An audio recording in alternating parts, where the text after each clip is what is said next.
Talk us through about investing literally, must be $250,000 into this program. Here's what I think about my Wharton MBA. Wow. This is your actual degree.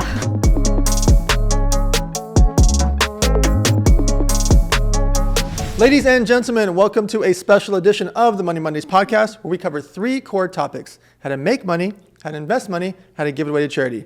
And today, our guest has done all of those things, and he's brought a special guest with him, which I rarely ever do. So I'm very excited about this one for today. And for very, very, very, very important, this podcast is not just about you. It's people from your past, present, and future. There might be people that listen to this episode. When you hear about the things that he does, the things that he's worked on, things that he's built and created, it might be impactful not just for yourself, but someone in your social circle, your friends, family, followers. So don't just listen for yourself. Think about who else this might apply to over the years. We grew up thinking it's rude to talk about money. I think it's ridiculous. We have to have these important discussions about money with your friends, family, and followers, because how do I get a loan? What are taxes? What's a FICO score? Should I rent? Should I buy? Should I lease? We have to have discussions because it's part of your daily life. Money is not the root of all evil. There's a lot of very important tools that money can do for your people in your world, from your mom and grandma to your kids to your friends and everyone in between. It's a very useful tactic. Okay, all that being said, as you guys know, this podcast will be under 40 minutes because the average workout is 45 minutes. The average commute to work is 45 minutes. This episode will be between 33 and 38 minutes for your listening pleasure. Without further ado, David, if you can give a quick 2-minute bio so we can get straight to the money. Sure. David Guttman, been a serial entrepreneur for the last 35 plus years. Undergraduate degree in computer science from Brown, MBA from Wharton. But then honestly, I've been an entrepreneur since then. Had an 8-figure exit, a 9-figure exit. I've been a 3-time Inc. 500 entrepreneur, and launching my first course on basically how to be an entrepreneur. I love it. What's the name of the course? Actually, Anna came up with the name. It's called the Anti-MBA, What the Wharton Business School Never Taught Me. Oh, interesting. We might have to talk about that later. I see the degree over here. Yeah. So who's Anna? So Anna is the daughter of a very close friend of mine. I'm an advisor in his company, dear friend of mine, and so his daughter was looking for a summer internship. I originally brought her on just as a summer intern to do some social media grunt work. And I was so impressed with her after a couple of weeks.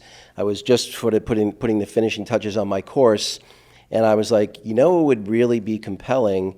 I thought to myself, well, if I could take an 18-year-old that just finished high school, no business background whatsoever, and have her successfully launch and get to profitability a brand new company, taking my course and my mentorship, that'd be pretty persuasive. For sure. So I went to Anna, and I think she was 3 weeks into her internship, and I said, first I asked her dad to make sure he wasn't going to unfriend me. Mm-hmm. But once he was fine with it, I said, Anna, you're going to think I'm crazy, but hear me out. So I basically said, I want to give you 51% of the company. I'm going to pay you a salary, a full-time salary, between now and when the company can afford to pay you until the company's profitable. And you're going to have 51%, and you will make 100% of the business decisions. I want you to actually take the course, and we'll talk once or twice a week, however you feel you need, to help guide you along the journey. And she said, you are crazy. She thought about it, and well, I'll let her answer what she decided. But yeah, that's who Anna is, and she came up with the name, the Anti-MBA. So it sounds like a real life university is what you're putting her through. I am. That's right. It's what I wish I had. So Anna, why did you decide to go this path? You're 18 years old. You could have obviously gone on to normal college path and chosen USC or an NYU or go abroad. Why decide to dive in here? I think it was just a lot of life circumstances coming together at the very right time. I was planning to go to college. I was planning to go to one of the UCs or something like that. It just so happened that I couldn't afford it because of the current state of my family, and I had to go to community college. And this is where I met David, who showed me that, wow, so my lifelong dream, since I was 7 years old, of becoming an entrepreneur, starting something of my own, can actually come true much earlier than I thought it would. So that's why I took the opportunity, and I was like, okay, I'm going to community college for the next 2 years.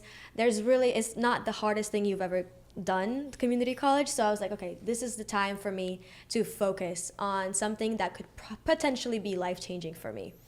So from 15 years old to 17 years old, I was working 3 jobs. At Qualcomm Stadium, peanuts and Cracker Jacks here. Ruby's Diner with a sailor's cap on. And for a stockbroker under the table, he'd give me cash. And I saved up $43,000 during these 3 years. So let's call it 12 to 15 grand a year I was making. many, many years ago. So I have this $43,000 saved up because I can't afford to go to college, and I want to go to San Diego State University. But at 17 and a half, I started my clothing company. At 18, we did $1 million in sales. At 19, we did $9.5 million in sales. And the money that I saved to go to SDSU in San Diego State, I used to fund the company and to get the whole thing going. And my mom put on her credit card, like our first convention booth. $3,200 to her was a very, very big deal. That $3,200 led to a company we ended up taking public on the stock market. And so I love this story. I'm excited for your journey and the fact that you're starting off so young. Being around mentors is the most important thing. So someone like this that's already had an 8-figure, 9-figure exit, it's unfathomable how much that helps. All right, so as you guys know, we covered these 3 core topics: how to make money, invest money, give it away to charity. On the make money side, what do you think holds people back from making money? I think that a huge percentage of the population, something like 80%, have a scarcity mindset. It's the if you've watched college basketball as an example, and you watch a team like Duke play, they could be down 12 points with 3 minutes left, and you just know they're going to win the game. They have that scarcity mindset. I know you're a professional poker player. It's the person who's, they're on the bubble, and they don't want to lose the chips they have, right. and that's when the really good players get aggressive, For sure. and they amass their chip stack, Yep. because they know that they're afraid of losing versus being optimistic about winning. And Right. I think that's the biggest thing that holds most people back is mindset. What do you think holds your friends back? Why do you think your friends take the easy path? They just go to school for the next 4 to 6 years. They go to college, and they just kind of, skip 4 to 6 years of their life not knowing what they could be doing. Why do you think people go the easy path? I don't know if it's the easy path. It's just the path that everybody takes. I think that I was about to go on that path myself, and that's because I have never seen anyone else do something different. I was just extremely lucky to have the dad that I have and the family that I have who allowed me to go the path less traveled. So I think that my friends, if they knew that, oh yeah, I could go this path, maybe they would have. But here it also comes in play, like, what is your risk tolerance like? Because this is not the most safe route I could take, for sure. The safest route would be for me to go to college, finish as per usual, and I would have all of the things, to finish college very successfully. But I think that no risk, no reward. That is my mentality, and that's why I want to spend my life building something great rather than working the 9 to 5. There are different goals for everybody, and I think that's what's kind of holding some people back. Yep. But what I would say, though, is I think it's an illusion that the path you're on is a less risky path. I think it's the safer path, because what you're building is you're building up your talent stack, you're building up your skills, as opposed to sitting in a room listening to some professor pontificate about something he or she's never done. To me, having the real world experience, you could always go back to school if you wanted to. The reality is that taking action is the thing that holds people back. Yeah. So I always tell people to taste it. Taste it is go try it. If you want to be in clothing, go work as an intern for Damon John and his $4 billion clothing brand. You want to be in music? Go intern for Universal Records, or maybe you're getting a little bit of money or zero, but tasting it is the concept of, like, you might go to clothing and realize you don't like it. You might go to music, you're like, oh my God, I love music. I want to be this my whole career. But tasting it is trying to figure out, what do you like? What is it that excites you? Because so often people think that they want to be, this major in college, and they get 2 to 4 years into it and they switch majors. That's a big decision. They just lost 2 to 4 years of their life, their good years too, like 19 to 21, that they could be doing something else. And so oftentimes, if you want to be in real estate, or you want to be in fashion, or you want to be in some other industry, you can go out there and taste it by going out and actually becoming an intern or an employee for these companies you look up to. Now, also on the make money side, you've watched, there's a ton of companies that go out there and they go build 1 million, 5 million, 10 million, 20 million revenue, but they never exit. You've exited multiple times. What do you think the difference is between a company that does never exit, or maybe never will exit, versus the companies that you have exited? So I think that a lot of it comes down to understanding from the starting point what your end goal is and working backwards, right? There's lots of companies that maybe they don't consider exiting, and someone comes along and gives them an offer they can't refuse, kind of thing. But I think that if you go into it with an understanding, again, sometimes it's driven by capital. So if you're bringing in venture capital money, you have to be planning for an exit. To be fair, most of the businesses that I've run or consulted to are either some combination of angel and VC investors, so they're thinking to exit. But the other thing I would say, though, about that is, if it's also can be a double-edged sword, because what you really need to do is run a really good business. If you run your business well, you will maximize your exit opportunities. And you can always decide, because if you're running a business that's really profitable, now all of a sudden you can exit on your terms when it makes sense. When you have a business that has a scarcity of capital, now sometimes you're taking in capital or maybe exiting or merging when it's less optimal for you. So I would say the main rule of thumb for me, whenever I'm advising people, is run a really good business. Have an eye to the exit, but don't be married to it. And I think you get the best outcomes that way. So there's a big decision to make when you're exiting the company. You can sell 51%, 80%, have another bite at the apple, or a whole 100%. Sometimes they're called golden handcuffs, where someone keeps you on because they need you for 3 years or more to help run the business. That's a lot of different decisions, and a lot of times people don't know, even if they go to a fancy school like Wharton School, sometimes they don't know the golden handcuffs or the 51, 80%, 100% options. They don't know if they could take stock or cash. There's so many options.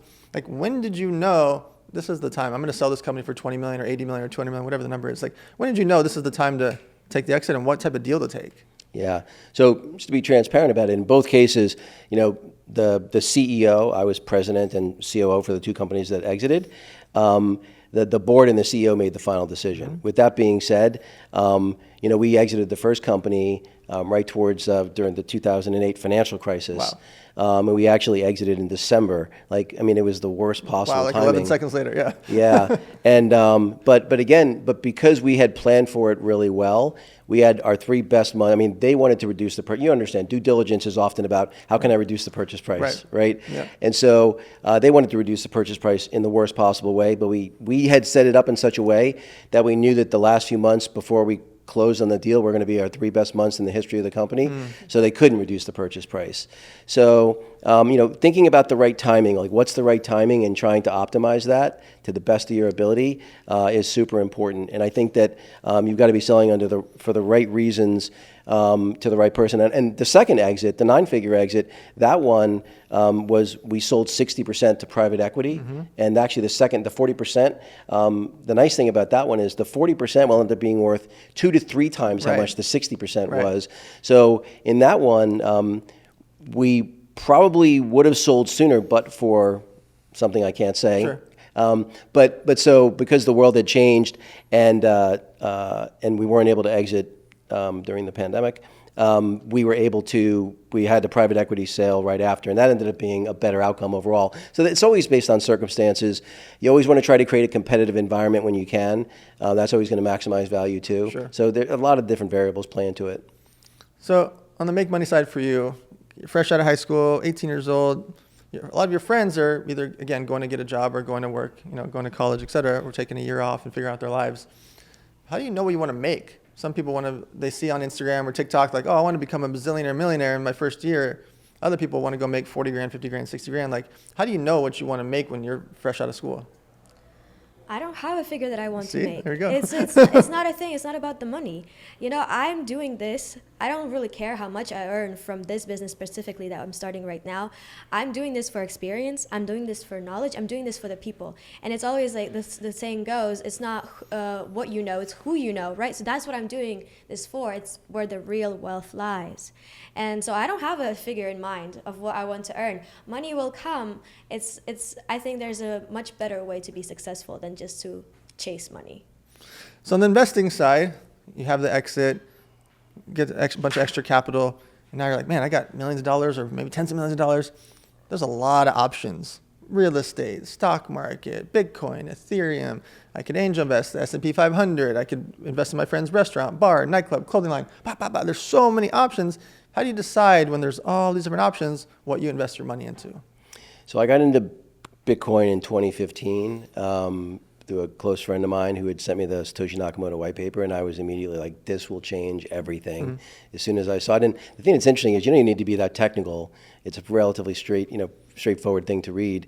And it was just so obvious to me. So I have what my wealth manager would say is a insane percentage of my liquid net worth in crypto. So I basically have had it in Bitcoin, and then I've made investments in private companies, basically startups for the most part, where I'm mentoring the teams that are running those companies. That's what I like to do. Is I want to put my time and money in people that I enjoy doing things I find interesting.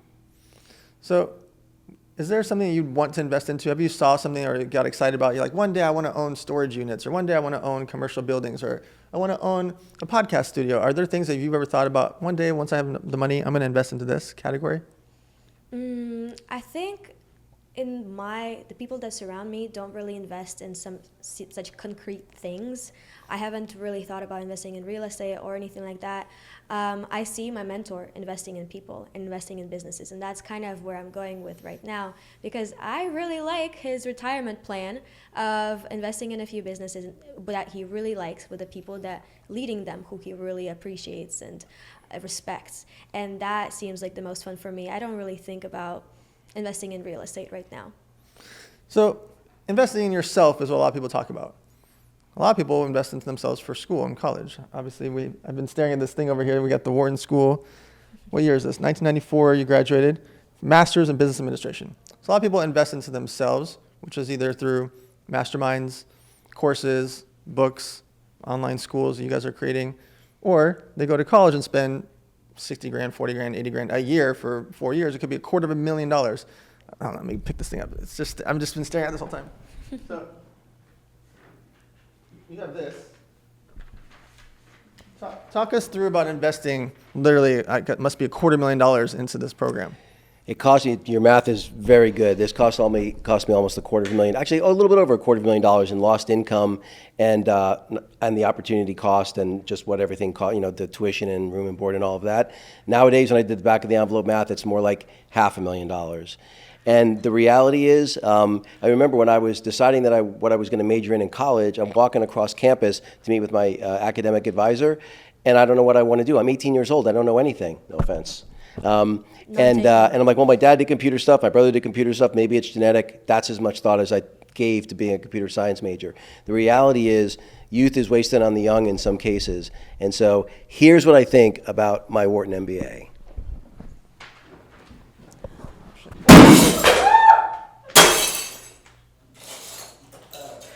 Wow. This is your actual degree. When I said I was going to do this, people asked me if I was going to do this to a copy. This is not a copy. That's your actual degree. This is my actual degree that I spent $250,000 on. Oh my God.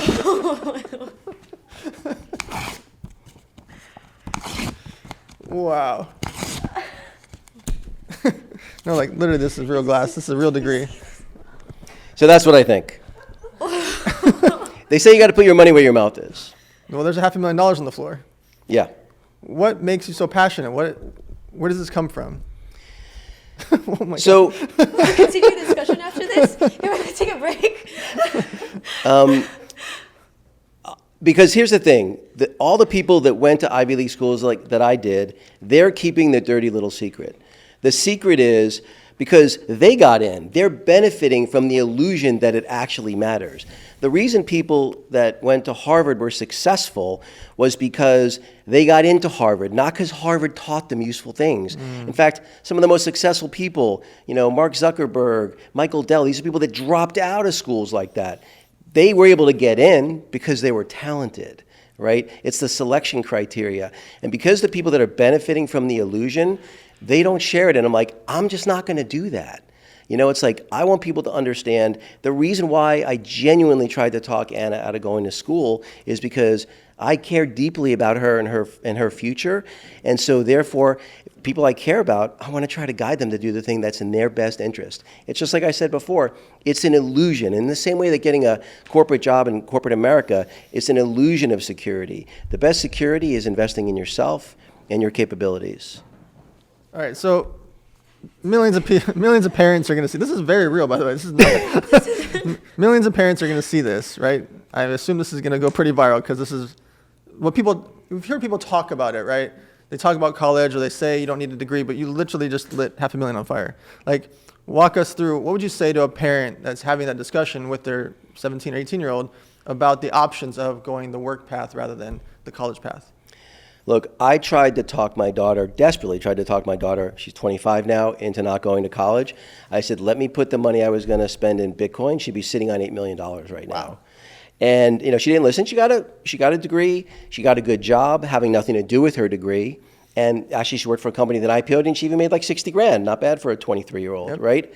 But the reality is, I was just at a mastermind with, I think I was 30 years older than the next oldest person. Mm-hmm. There's a 17-year-old running a 7-figure business, right? When I was growing up, it made a little bit of sense to go to schools like this because the ability to accumulate knowledge and skills was so much more difficult. You had to go to a library and check out a book that there were no even book reviews for.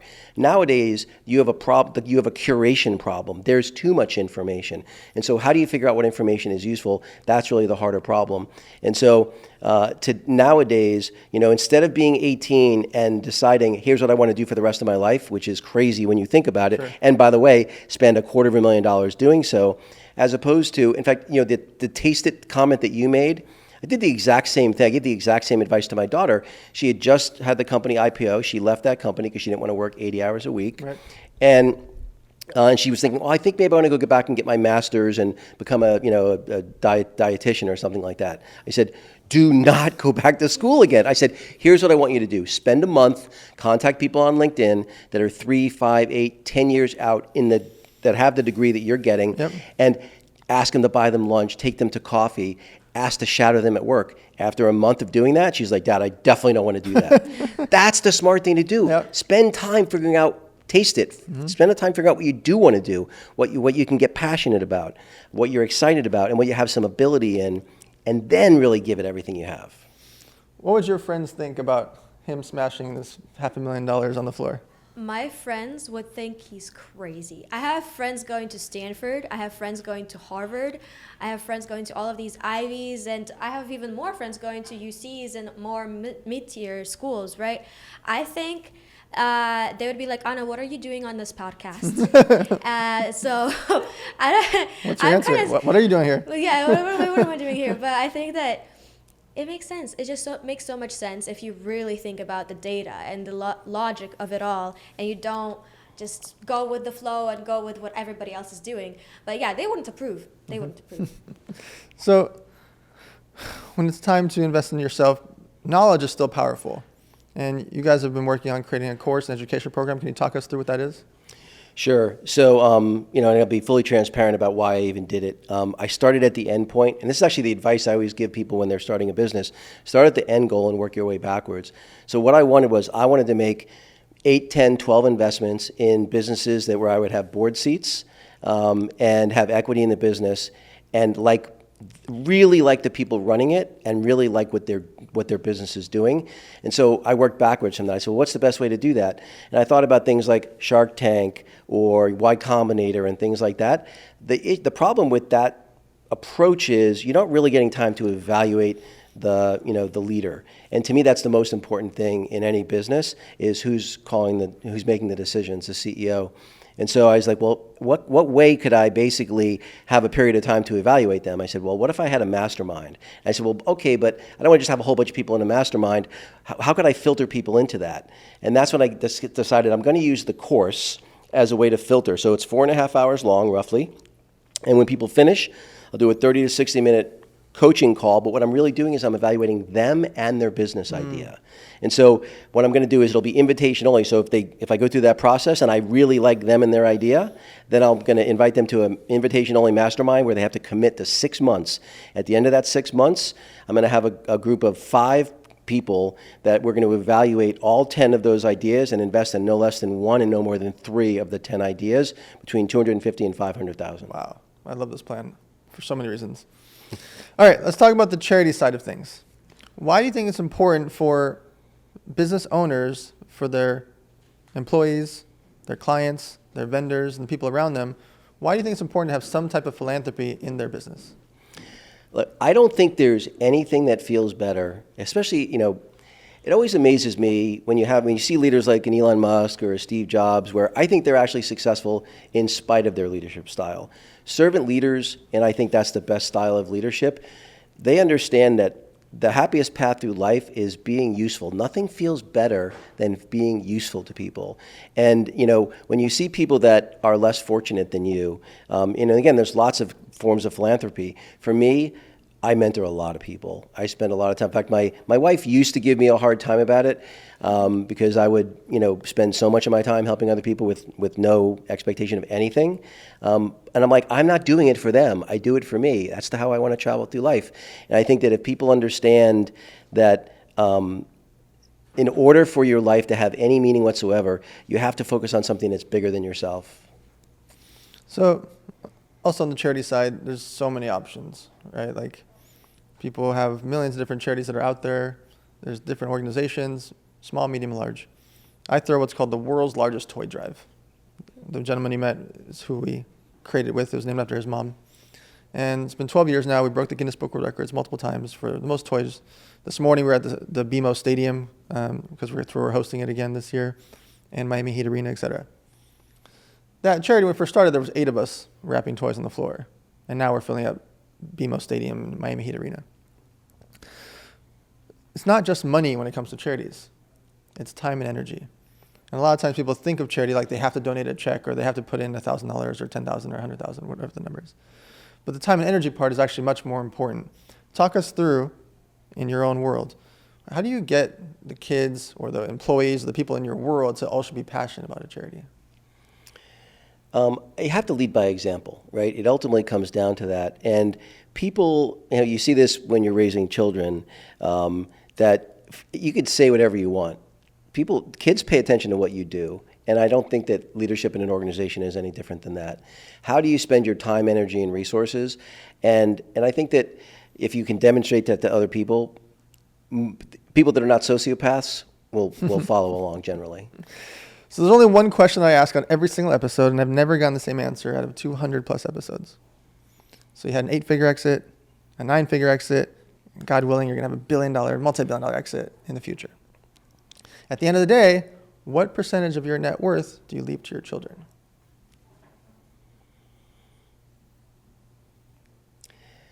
I don't think of it as a percentage. I think of it more like how much, my daughter's not a very, much of one child, she's not a very materialistic person. Even if she had unlimited funds, I don't know that it would necessarily change how she lives her life. I'll simply make sure that she has enough money that she'll be able to live, a comfortable life. And I don't mean comfortable like mansions and private jets and yachts, but just never having to worry about money at the end of the day. And I think if I had a son, I would think about it differently, if I'm being honest. I worked for my dad, who started a software company, and I hated working for my dad because I felt like nothing, it wasn't mine. But with a daughter, I just want to make sure that she's protected and taken care of, and that she doesn't have to need a man or need anything, even that she's even going to have to do it on her own. I want her to be able to be comfortable. So I think about it more like, that's probably something like $5 to $8 million, invested properly in a trust fund that, is structured in the right way that, she'll always have funds. So I'm going to ask you a question.